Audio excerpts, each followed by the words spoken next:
Assalamualaikum warahmatullahi wabarakatuh. Nah, hari ini kita akan belajar untuk menganalisis dokumen transaksi ya. Nah, hari ini dokumen yang akan kita analisis adalah dokumen transaksi keuangan yang eksternal ya, atau dokumen transaksi yang dibuat oleh pihak luar perusahaan ya. Nah, langsung saja kita kepada contoh yang pertama.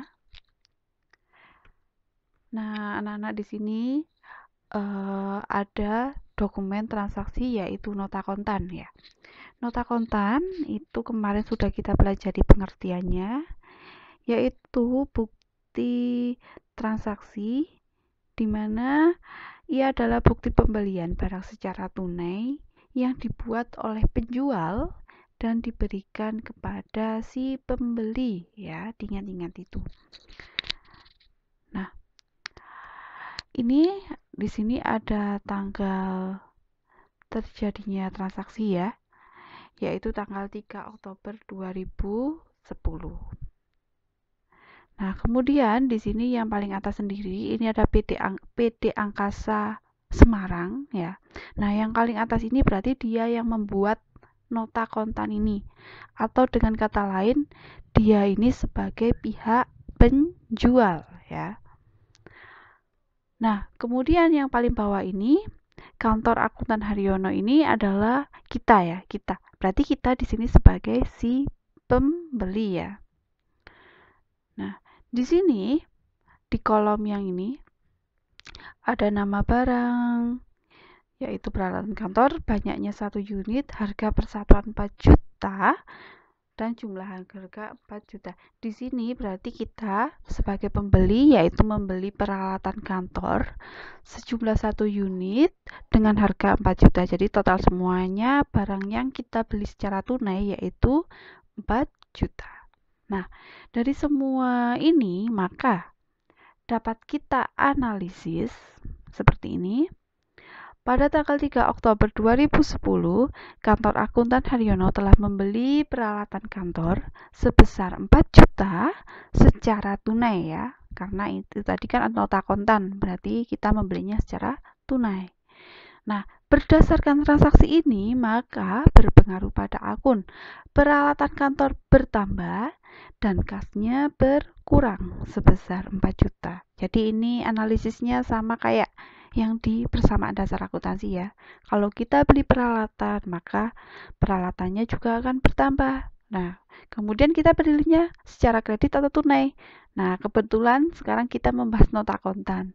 Berarti belinya secara tunai, maka kasnya berkurang. Kayak gitu ya.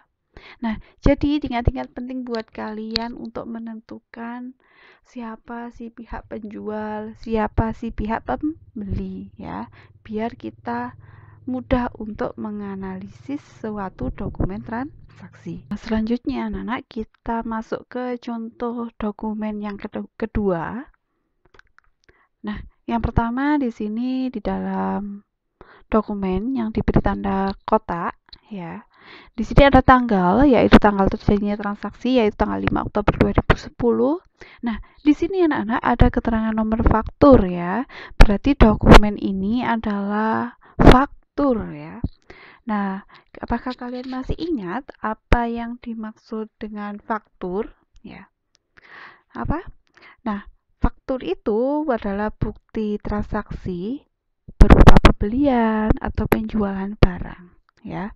Nah, pembelian dan penjualan barang ini dilakukan secara kredit ya. Nah, kayak gitu. Nah, sekarang kita analisis kembali. Nah, di sini paling atas sendiri itu ada keterangan PD Toha Semarang, atau kepanjangan PD itu adalah perusahaan dagang ya. Nah, di sini PD Toha Semarang ini adalah si pembuat faktur ya.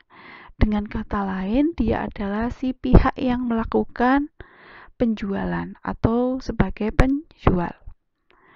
Nah, kemudian di sini ada keterangan dijual kepada kantor akuntan Haryono. Berarti kita sebagai kantor akuntan Haryono ini berarti sebagai pembeli ya.